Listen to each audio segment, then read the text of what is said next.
Welcome to the Body and Beyond podcast with Alice and Gina. A podcast sparking discussion on all things health, mindset, fitness, goals, and motivation. We strive to help you to boost your confidence, to take the lead in your own life, to back yourself, and to step into your full potential.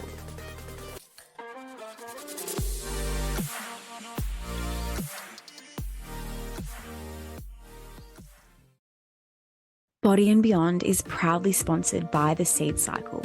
The Seed Cycle is a beautiful female-founded Australian company. Seed cycling is a natural methodology that you can use to support your menstruation and your ovulation, and it can even be used to support your hormones through perimenopause and menopause.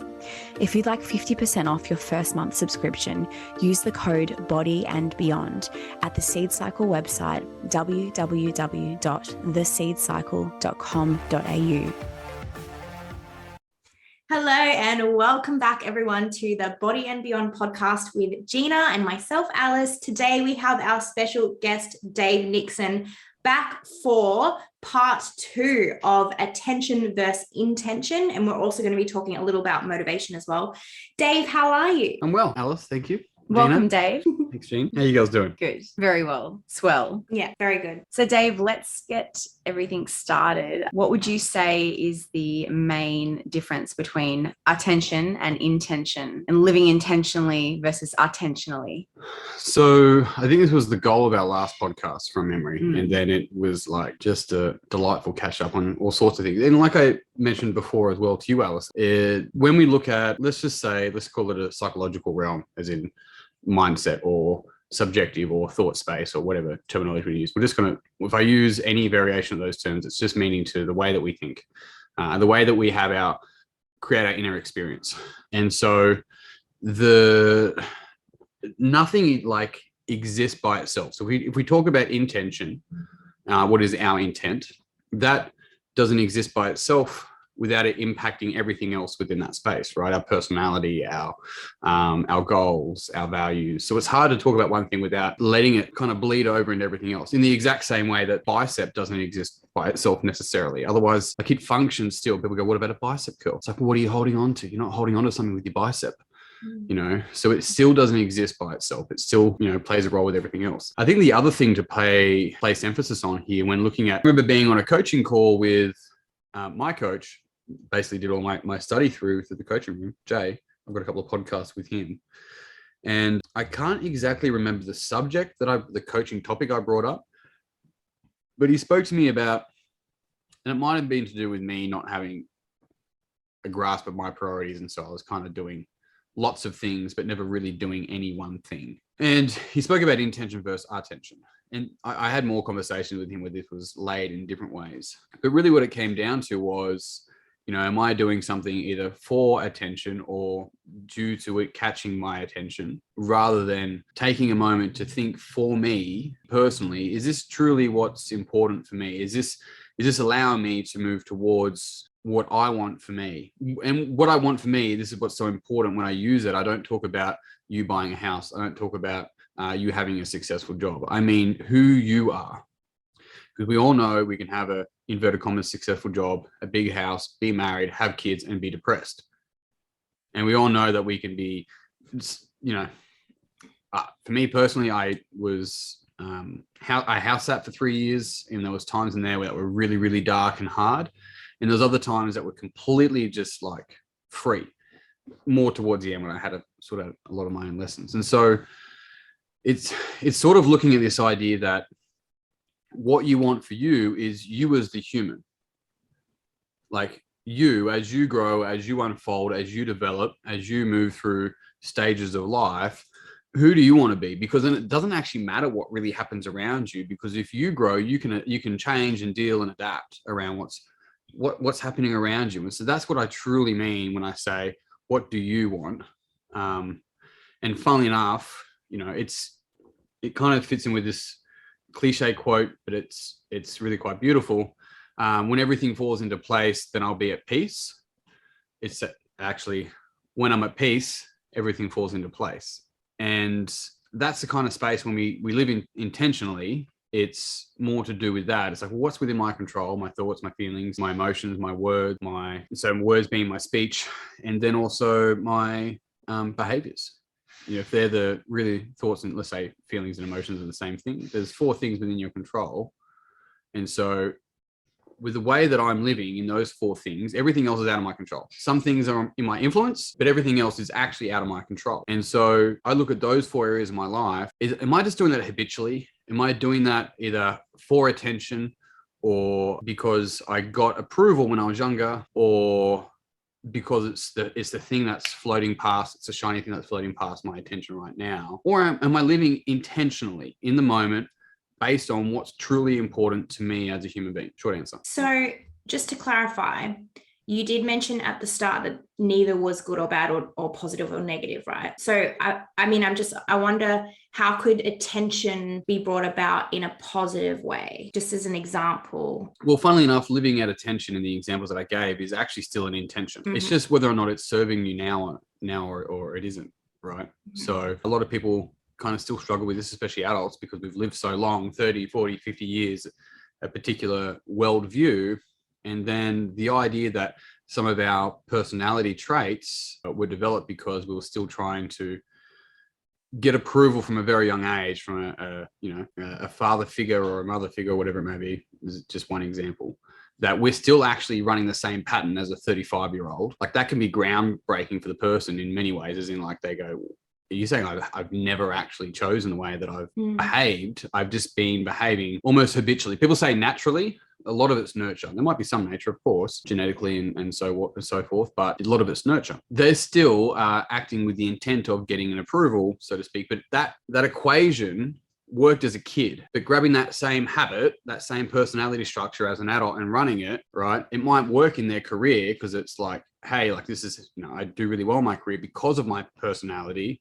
But at home, it doesn't work so well. So I'm no longer, I'm kind of that the intent that I had as a child to be able to get X allows me to be successful in my career. But then I'm just running that it's just a hammer. Everything's a nail, right? I'm just grabbing that exact same pattern of thinking and personality trait and applying it to every area of my life.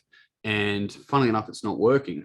So the kind of thing is that we actually have to see the positive intention behind our behaviors, and then learn that that's a really normal process for us as a human. So it's called integration, rather than rejecting it. People go, I want to change this. It's like saying you want to wipe a skill that allowed you to feel love as a child. Like, it's learning that was actually really useful.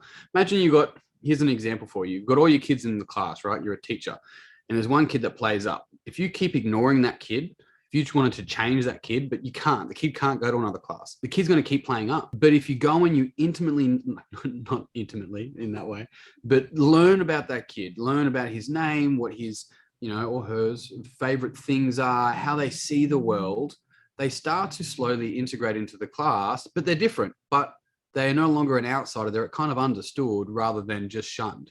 Mm-hmm. And we need to do that with our own traits. And so that's where, if we're living at attention or habitual, so to speak, it's actually learning how to integrate those things that once served us that may no longer be serving us. And then we shift to be able to live intentionally today. What that may mean for us, as me as a 33-year-old, it's going to be different as a 45-year-old. And so it's where we realize that all components of our story were at some point useful. And until we do that, we won't be able to live in this current moment with our own intent as the adult that we are today. Does that help answer the question? It does, yes. So how do you feel that people could implement learning to understand their intention, I guess? I'm not sure if I'm wording that properly. Say someone wants to live with more intention and they want to show up with more intention. Like, how do they do that? How do you go about doing that? Is it just more reflection-based work that you would say? Like, could something like journaling or something help with that? Or I don't know. Yeah, I think you're on the right path. So a lot of it's knowing yourself. Yeah. And knowing why you do what you do.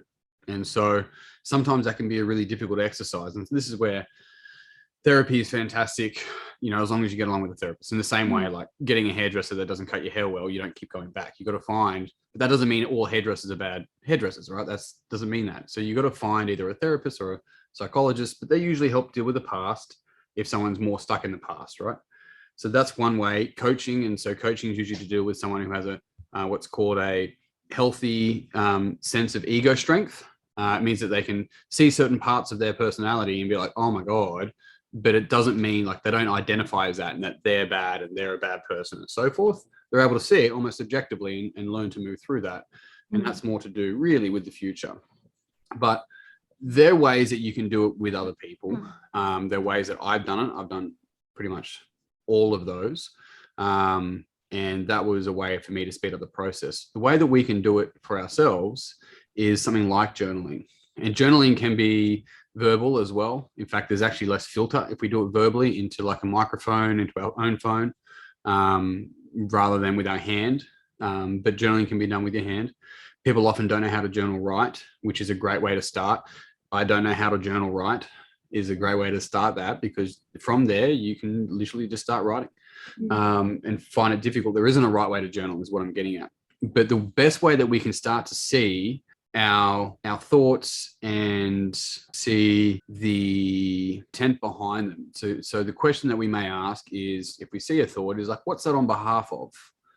And what I mean by on behalf of is, it's like, well, I want to make sure that I'm helping that person. It's like, okay, so what's that on behalf? It's like, well, that's always the right thing to do. It's like, it's always the right thing to do to help someone else. Yeah. It's like, so when do you get to help you? Oh, well, it's not as important. Right. So is that a pattern?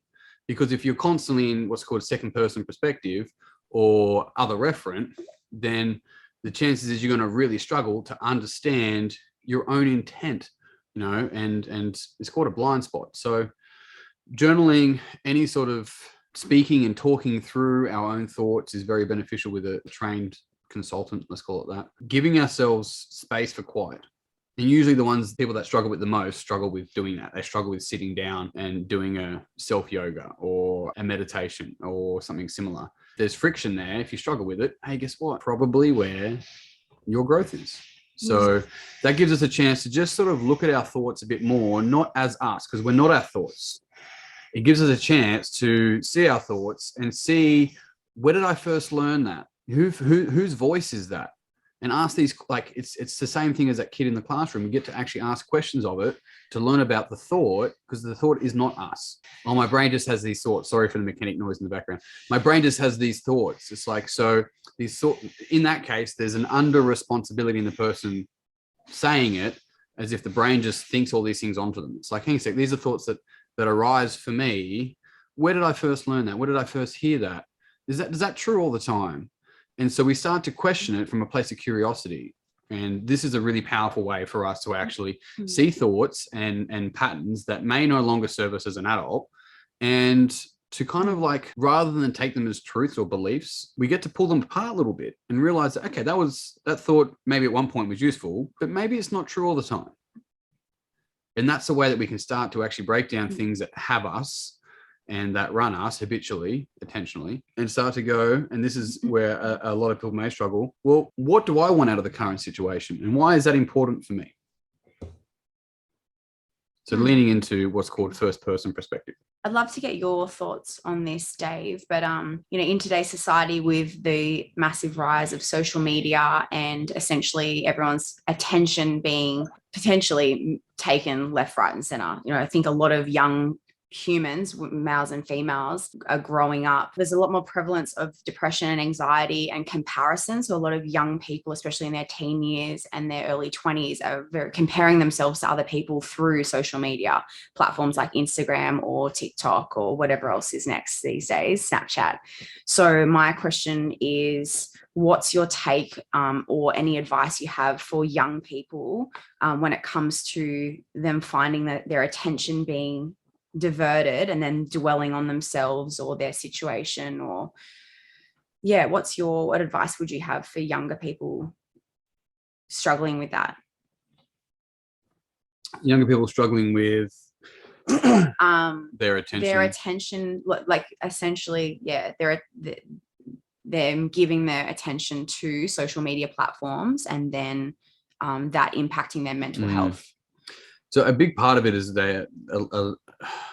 a lot of individuals may struggle with a sense of self. And so they sit in the space of like, I'm not who I think I am. There's two ways. I'm not who I think I am who you think I am. So if you think this of me, then that means that's me. If you call me an asshole or you call me an idiot or whatever, or ugly, then I must be that.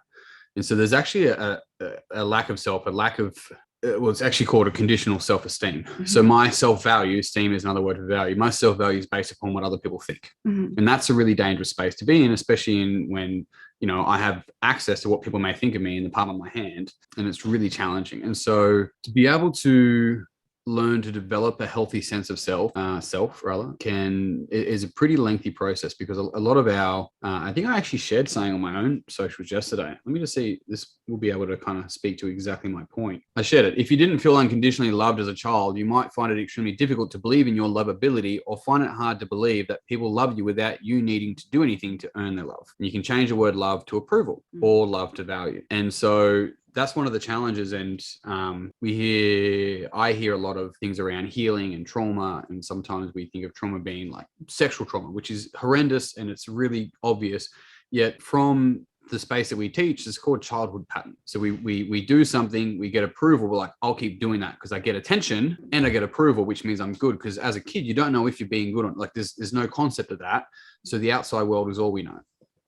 And so that then develops later on, and to our peers, am I accepted, and so forth. And so there's a really difficult challenge for a lot of teens, and then, you know, even adults. Like it doesn't discriminate on building a healthy sense of esteem. And so here's the thing, and like I definitely struggled with this when I was younger, both as an adult and as a teenager. But if you were taught to have conditional self-esteem, conditional love, like that's not your fault. That's not, you didn't know any better. But as an adult, now it's your responsibility to choose different. And that's tough. That's hard. But it's harder not to. It's harder to go through life and maintain that conditional esteem that if I do X, then I'm good. I have to do X to receive love from you. In fact, I'm not, you know, I won't even accept it if you just give it to me freely. There must be something wrong with you if you give it to me freely. I have to do something. I have to work. And so this unconditional esteem is something that we all have a right and a responsibility to develop within ourselves. And we have then, what we do when we do that is that whole, like when we light our own candle, we allow everyone else to light theirs sort of thing, right? And so that's the responsibility we have. So social media isn't bad. Social media just exposes who we already are at that stage in our life. In the same way, money isn't bad. Money just exposes who we are at that stage in our life. The thing though is freely accessible, and it's very challenging, and it's hard not to compare. And so what I would suggest, people then just don't look at it.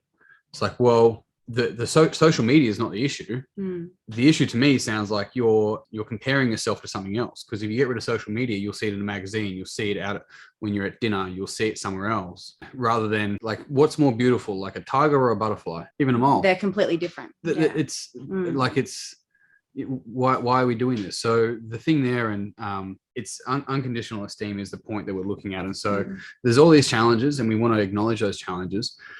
But if we try and take away this, the phone, the social media, we want to limit the time to some degree, because that's probably going to be a healthy thing to do anyway.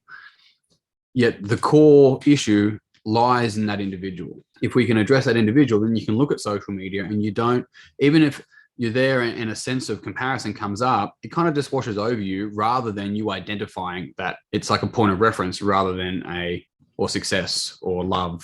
So the work's done there. The thing that I'm pointing out time and time again is that you're the work, you the individuals to understand. That's where the comment, you know, trust the process. People often think that here's the plan, here's your program. You got to trust the process. You're the process. You unfolding is a process. So you have to trust you the individual. Then it doesn't matter what the program or plan is, because if it's not right for you, you trust yourself to go, this isn't right for me. You're the process. Thank you. Thank you for that. How would you say that intention sort of contributes to, say, long-term goals and progress when it comes to motivation, for example? So showing up, feeling motivated, if you want to use that word, how do you feel like intention kind of plays a role, or shows up in that space? It's a good question. I think the first thing to note is I'm just taking notes to know. Chances are everything that you've done successfully in your life long term, you weren't motivated to do. So if you're attempting to address your health and fitness goals based on motivation, my experience tells me it's probably going to be short term. Now, in saying that, sometimes motivation can be really beneficial because it can get you started. Yet, and I think there's quotes that have been shared through Instagram and all sorts of this stuff, like motivation gets you started, discipline keeps you going or something. I don't think I'm necessarily disciplined to shower and brush my teeth. I definitely wasn't motivated as a kid to do it. It was just this thing that I learned. That's what I do. It's a part of what I do. Mm. And so when we sort of start to realize, and people might say that this is like, it becomes a part of your identity, sort of, because when an athlete identifies as an athlete and they get injured, they don't know who they are anymore. Their career's over, they fall into a depression. Rather than seeing themselves as a person who is an athlete, who does football or plays football or whatever, and same as a coach, I'm not a coach, I'm Dave who coaches, right? So it's sort of separating that identity thing. But if you're relying on motivation in order for you to achieve your goals, then my experience tells me that will be extremely short term. When we start to realize that this is something that I do, this is important for me for these reasons, and we take a mature response to it. And it's really hard to take a mature, healthy response to it when we find complaining about it, or when we're like, talking about, my pre-baby body. It's like, you don't get a pre-baby body again. If you've had a baby, you don't. No, this is coming from, I understand, a 33-year-old male, but I will never have a child. But let's talk about now, where you are today as the 35-year-old you or 40-year-old you. Where we are today, where do you want to go? And what's the next step? And when we can take this really healthy, mature, both looking at the brutal facts of the current situation, and brutal it's coming from a term called the Stockdale paradox. He's a prisoner of war, and he was asked who died first, and they said, it's easy, the optimist, Jim Stockdale, his name is.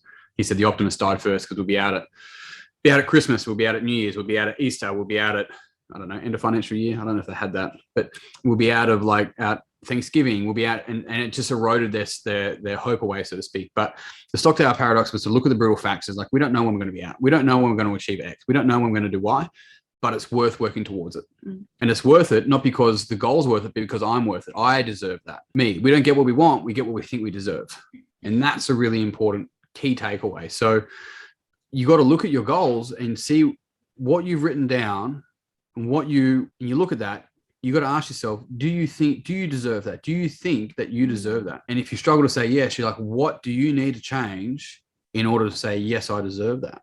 It doesn't mean you can't start working towards that, but it means that if you don't feel you deserve it, you won't get it. So this is where it looks at your intent, right? Intent in that is crucial in many facets of the term. So yeah, thank you. My pleasure. So for you girls talking through this, I know that the way that I present and talk about the way that people may think and what thoughts they may have, what's come up for you girls as we've been talking through this? That's what I'm curious to know. What's landed for you? Just then, I was just thinking about when clients or friends or here at the gym say, I'm not motivated at the moment, and just reflecting back on what you said about asking them, do you deserve, like, what is it that you're working towards, and do you deserve that? And just, I guess, bringing curiosity to that answer for that person. And then I'm just reflecting on a certain person and wondering if they do think that they deserve that. So I think that's a pretty cool question for us to all ask ourselves as well when we're not feeling motivated. Obviously, there's days where you genuinely need to rest, and therefore you're not executing on,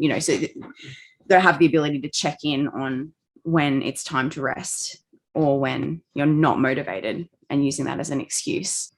That's what I was reflecting on. Great. Yeah, I think that's quite apparent as well with myself and chatting to clients and trying to explain where to go when someone does feel unmotivated, or why they might feel unmotivated more so, I guess, for a period of time. So it definitely does make a lot of sense in that sense. But personally, I guess I'm just thinking more about where I can create more intention in my everyday life, I guess, because probably something that I don't think about that much. And like you said, sometimes things just become habits, or they become things that you do, more of like an attention thing. But I would say that, yeah, I'm interested to sort of think through where I can create more intention in the things, or think about the things I am doing and why I'm doing them, I guess, personally. Great. Yeah. So I think if I can add to that, it's firstly bringing awareness to what your current intent is. So you already have an intent. It's just whether or not you're consciously choosing to do it, right? And I say you as in everyone, me, everyone. And so it's bringing awareness to that. And so if we find ourselves doing something, why am I doing this? And you have to ask that question, wanting to know the answer and from a place of curiosity, because there's going to be times where the answer comes up and you're not going to like the answer. And if you don't like it and you start to judge it, then we start to go on this spiral of we have to be able to see the truth and see it as whatever it is. And then from there, we get a choice. So we have the awareness of it and we go, right, is this still what I want? Is this still working for me? And if the answer is no, it's not. What would work for me? What's important to me? And asking that now as whatever age you are, rather than, and there's no finish line to this. Like, oh, I've finished all my intentions. I've done every intention. From the reason why I asked the petrol station person how their day's been, to why I choose a certain bread roll over another, or I try and make eye contact with a certain person because I want their approval. Why the fuck do I want their approval? What's that about? It's a really interesting stuff. So it's the kind of thing there of just first becoming aware of what my current intention is, and then just questioning it from a place of curiosity, seeing what comes up, asking if it's still useful, and if it's not, what could I replace that with that suits me better today? Thanks, Dave. Pleasure. Did you have anything you wanted to add to that, Gina, or extend on that topic anymore? Dave, have you had any examples in your life where you've reflected on intention, attention recently, or anything that's relevant to the current stage? Heaps and heaps. I've, not to just like glaze over it and say heaps, but and I actually didn't think he heard me. It was on Zoom. And because it looked like he just was buffering. I'm like looking at the camera, doing this, and he goes, "You need to be seen." And I'm like, "What?" Which is actually probably what my question was on behalf of, right? It was probably on like, you own the company that I'm learning so much from. I see you as an extremely intelligent adult male, and I found there to be a pattern between that. And even though I have a fantastic relationship with my father, I stopped living with him when I was 8. And so there probably was a need to be seen by these adult men, by coaches. And I look back on my life and I found all these examples of my need to be seen and approved of by these men, even to the point that my clients that were older than me, I remember standing in a circle with a group of these guys, and I didn't feel like I was an adult in the conversation. Nothing they did. That was how I felt. And I was like, oh my God, how long have I been doing this for? Not that really matters, but it's just like, well, the whole time. And so it was like, well, how do I show up now as me? Like, what does that feel like? And it felt really weird. It felt really strange to, not just agree with certain people, or to not feel kind of anxious and try and make a joke that's forced, or none of that sort of stuff. It's just to learn to relax and just to be me, whatever that was at that stage of my life. And so it was pretty painful in many facets of the term, because I had to see all these things of like, why am I trying to get this person to see me? Why am I stopping myself from contributing to a greater community in case I get shunned? And when I think about the people that might shun me, there's a couple of people that come to mind, but it's them in particular. What's that about? And so, my intention then is not to be seen as X, Y, or Z, rather than what's true. I can pass away at any given time. All of us can. So what's true for me? How do I want to live? How do I live with intention and let people do fucking people things? Imagine if both of us, whoever that person was that I was thinking of that might critique me or something, heaven forbid, imagine if they weren't posting either in case I potentially critique them. Like, how ridiculous is this? It's the kind of thing where we get a chance to go, this is what I want to share with the world. And this is me, where I'm at for now. And so rather than this is who I am, accepted or whatever, you're with me or without, whatever the case might be, it's like that can be a little bit more static, but maybe you're the process. So there was definitely times where I reflected on where I was attempting to be seen by particular types of individuals, and there was common themes. And so I had to become aware of it in the moment. And I would then do, like, this is everything from my experience. I'd then even do like a body check. I would do a scan, and I'd find that my breathing was shallow. I'd find that my diaphragm was really tight, and then, all of these things led to my mind being faster paced, possibly more anxious, all these sorts of experiences for me. And so when I just learned to bring myself back into my body. My body's 33. That's how long it's been here, as long as I know anyway. And so that means it can always be here, and I can show up in that. That's where I am today. And so when I did that, my mind slowed down straight away. Mm. And I was able to communicate, attempting to be seen in a particular light, which means even if they did approve me, it was never me anyway. True. I do have a question as well, just briefly about, you did really briefly touch on blind spots. Did you want to explain what that is and how you can identify a blind spot if it's a blind spot? Yeah. Maybe we'll do a part 3. So Should have asked it earlier in the podcast, but say that again. I should have asked it a bit earlier on in the podcast. Yeah, but blind spots are interesting. So for coaching, so when I say coaching, there's, let's call it mental or mindset coaching, coaching to what's called thinking patterns and personality structures and belief structures. And then there's coaching obviously on a gym floor, which looks at movement patterns and physical form and programs and so forth. And of course, those two things also overlap. So the way that I use the term blind spots, there is blind spots and bias. So if we have a blind spot, then we have a bias. And if we have a bias, then we have blind spots. And so the key thing there is, this is why we usually say that your strengths don't lay in your potential doesn't lay in your strength, it lays in your blind spots. And so your strengths become your bottlenecks, right? And so a blind spot can be perceived to be a perspective that we struggle to see. One of the main models that we use within coaching was developed by or put forward by a guy called Ken Wilber, and it's called the quadrants. And so within those 4 quadrants, there's usually, you can imagine, one is called subjective. So that's your thoughts. It's the individual, their thoughts, feelings, emotions, memories. So my subjective experience of this current matter, this current situation. And then you ladies all have your version, which is similar but different, right? So which one's real, which one's true? Well, they're all true and incomplete. So there's that first quadrant. And that's what I was talking to in relation to journaling. To understand first quadrant more, to journal, because we start to see our own thoughts, feelings, and emotions. We have to focus on ourselves, not our body, different things. Mm-hmm. Quadrant 2 is a we space. So it's known as intersubjective. So this is where culture, family, community, all that exists, right? So second person perspective, it's called a we space. And then the third person is objective. And so this is actually the objective body. So physical body, your behaviors, your traits. So you as the individual. And this is known as an it space. And then the fourth quadrant is called its or interobjective. So this is where plans, processes, the natural environment, does everything have a functional fit to it? All of that exists in that space, right? So these are 4 quadrants that we coach to. It's common that in those 4 quadrants, somebody has a driver. So one that they're really, really familiar with. They imagine all those 1, 2, 3, and 4 are worldviews. So people that are really good at policies are really good at fourth person perspective because they can see how things play out over time, yet they may struggle with the culture of a place, right? And so that's where someone's going to have a bias, whether that's first person, so a bias or a driver, that's probably a better word. First person or the we space, they value second person, like we is more important than I, but they're both as important as each other. They're both like, you can't have we without I, and vice versa. So it's a kind of thing where somebody might then obviously have a driver in quadrant 3 or quadrant 4, but you then have access to one. So you'll usually find average levels of healthiness, so to speak, stress and security. Someone has a driver, access to another one. So that person, that second person perspective that I gave the example of, they might also have access to, really good at policies and procedures, yet they struggle with their own thoughts and understanding their own thoughts and speaking through their own meanings.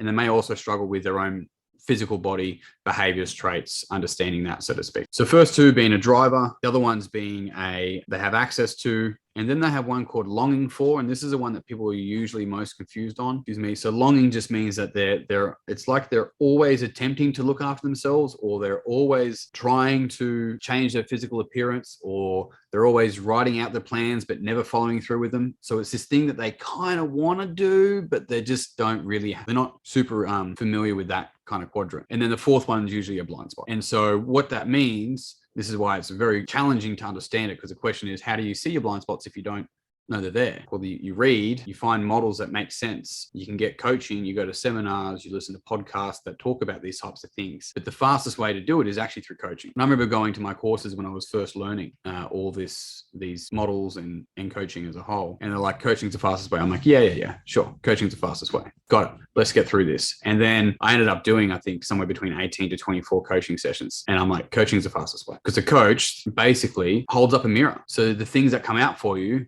they're listening to what you're saying and also what you're not saying. So I have a client, to give you an example to the blind spot, and they're talking about why the community is so important and how they've put together the schedule for the year. So all the community events, and, you know, they've done all the numbers already and they know exactly where they need to be and what they need to do. But the person's fucking run down. They're stressed. They've got signs of stress, but they don't actually see it. So I'm like, all right, great. So what I hear is, you know, you've put a lot of emphasis on the community, build out your processes and planning, and you've got your physical training there, and even your recovery. That's great. What I haven't heard is, why are you doing it? What's your intention? What are you getting out of it? I haven't heard anything about you, not your physical body, right? Because even when they shared, I got my training because I need to be doing it if I'm going to ask them to do it. So we start to hear what things are on behalf of. And so that's a way that we can start to see a blind spot, but it's very challenging to see our blind spots without being around people that can help us see it. Yeah. So sorry for the not answer, but it was a great answer. Thank you. There's models that we coach you, and not to plug it, but I'm going to plug it. The retreat, we'll go further into that, and you'll see, because we're away for the whole weekend and it becomes part of the language and how we see things.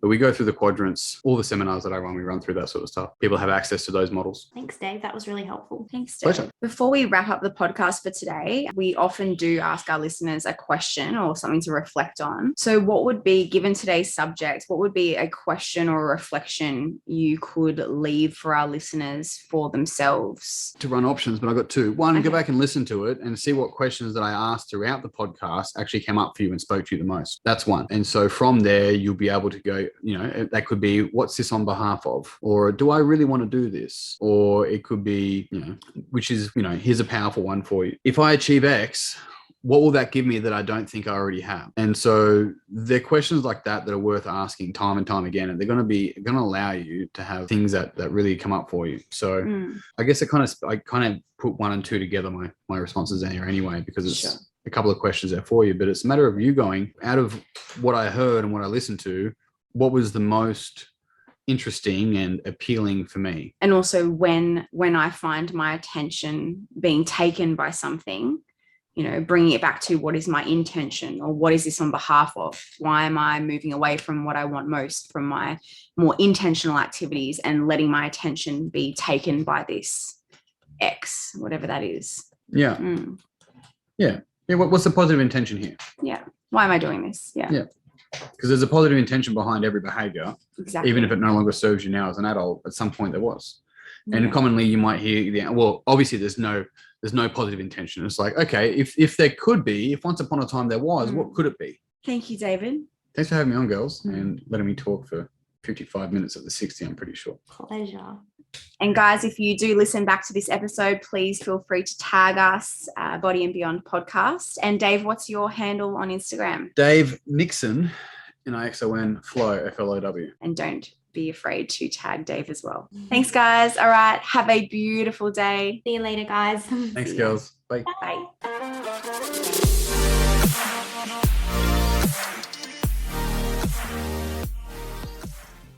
The Body and Beyond podcast is for information purposes only. This podcast does not constitute advice or services, and the statements and views of the hosts and guests are not medical advice. The information provided should not be used for treatment or diagnosis purposes. Please discuss any information from this podcast with your healthcare professional before making any changes to your lifestyle.